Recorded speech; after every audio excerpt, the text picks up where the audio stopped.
大家好，我是夏妈，说待会儿见就待会儿见，今天不早退，主要是我中午给自己做了一个酒酿馒头，非常松软，剩下一点醪糟，焖了一个红糖鸡蛋，很好吃。300克的普通面粉，这里大概是150克的这种甜酒酿啊，就带汤汁的那一种，倒一丢丢的酵母，我可能倒了1克左右，给它们混合均匀，然后再加点清水在里面，把这个面团搅拌成面絮状，像这样子，没有啥干面粉了，比较湿的状态就差不多了。水量我也没有什么参考，反正你最后看搅拌的状态。1勺猪油，揉面的时候它就不粘手。蒸出来的馒头包子口感也香软，这个面团有点偏软哦，你就给它揉着，揉的时候揉不光滑，你就稍微的休息1-2分钟再去揉。它这个面团水量比较多，所以就可以像团那个面包的机子一样，像这样子给它收拢，下面有点黏，你就撒一点干面粉，再给它拍掉，放到蒸笼里面就可以了。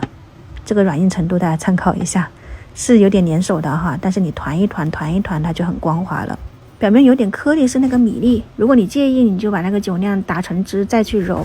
我全部揉好了就这样子放着，去休息了，大概睡了一会儿，回笼觉2个小时吧，10点钟就过来了。然后一看它体积变大了哈，我就开水上锅，给它蒸了大概有15到18分钟，焖2分钟，整体时间就是20分钟吧。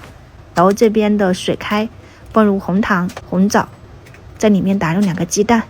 还有这个剩下来的醪糟放进去，枸杞，就是水开煮2分钟，再关火给它焖啊。这个鸡蛋你看这个颜色，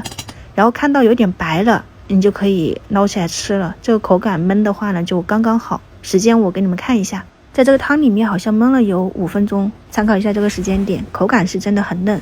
然后这边的酒酿馒头也出锅了，我的早中餐搞定。其实如果是自己做的酒酿，你不需要加酵母，它也可以蒸起来，但时间可能要10几个小时，我来不及了，我就加了一点点酵母。这种空气感的馒头我很喜欢，你们喜欢去试一下。晚上再见，拜拜。